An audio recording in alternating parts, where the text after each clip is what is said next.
Test 1 2 3. Testing 1 2 3. Test 1 2 3.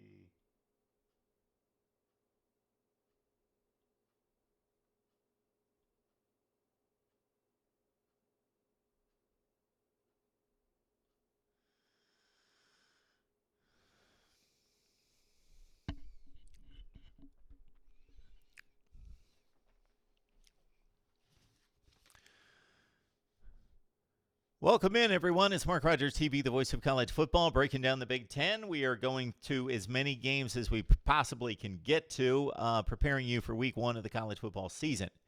If you love to put some money on the game, this is the way to do it. You go down into the description section below, grab the link next to the hashtag SamStrong. You go to betnow.eu, use the promo code MRTVCFB, Mark Rogers TV, college football, MRTVCFB. You get an additional, not 50% as previously advertised, but 100% more of your money, meaning they just double your money. So if you put in $100, you've got an extra $100 or $200 to play with. Just, again, use the link down below and the promo code MRTVCFB. All right, let's talk some Michigan State football. Sparty coming off a down year at 7-6, 5-4 in the Big Ten. They had one of the best defenses in the country. They had one of the worst offenses in the country. Most of that blamed on injuries. Taking on Tulsa, the Golden Hurricane are only 5-19 the past two seasons under Scotty Montgomery, 3-9 this past season. They were 2-6 in the American Conference. You can catch this game Friday night on FS1 at 7 o'clock Eastern Time. So let's talk Tulsa first. They've got a three-way quarterback battle going with Baylor transfer Zach Smith, who started the back half of 2016, the beginning of 2017, before he was taken over by Charlie Brewer. Got Luke Skipper. You also have Seth Boomer, who have also played fairly significant time for Tulsa, but not played well. And as of just a couple days ago, the last time we checked, it was just minutes ago, this quarterback decision has not been decided by Coach Montgomery. They are three deep at wide receiver with Keelan Stokes, Jerian Anderson on the inside, and then their burner downfield is Keenan Anderson.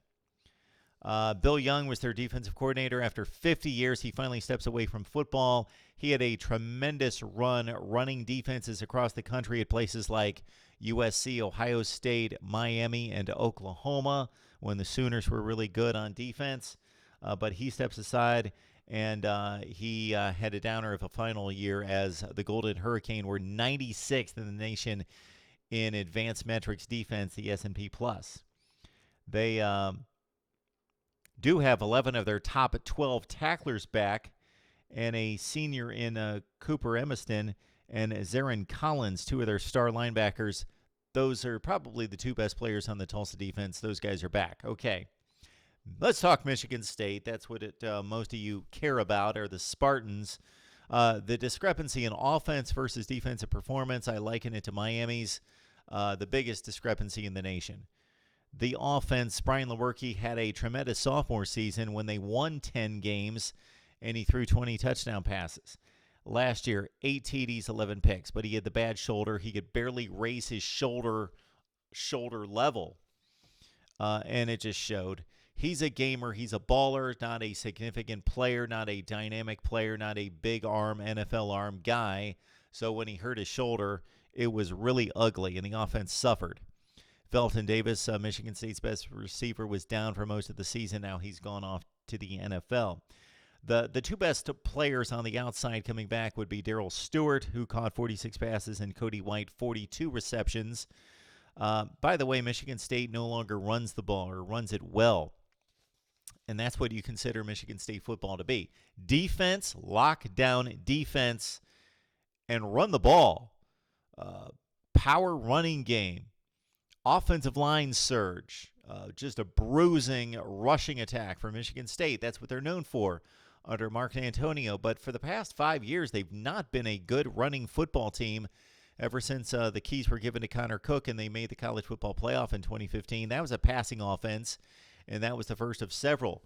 Connor Hayward is considered the number one back, but he's not a Big Ten, top-of-the-line type number one guy. He had about 600 yards rushing.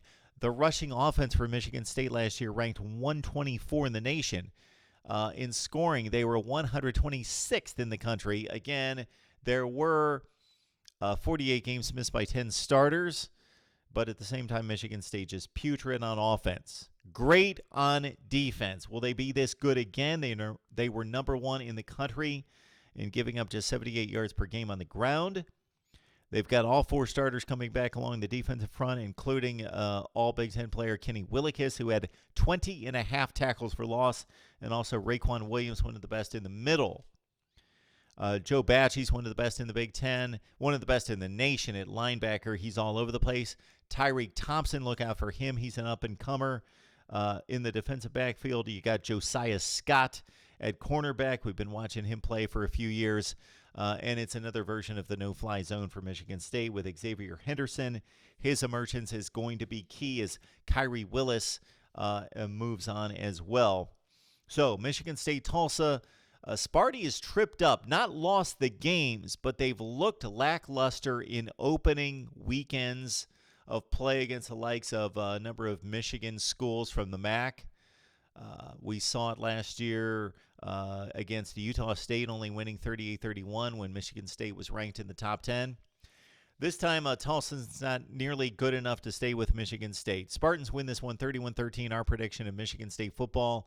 Right here at Mark Rogers TV, the voice of college football. If you want all our weekly predictions, and we posted our prediction record for the past 10 years just a few days ago, so please check out that video because it verifies our record against the money line and against the spread, both pro and college. We'll have those predictions available at our Voice of College Football community. Grab the link in the description section below next to Voice of College Football Community. Sign up for our weekly predictions right there. We'll be back with more previews for Week 1 right here at Mark Rogers TV, the Voice of College Football.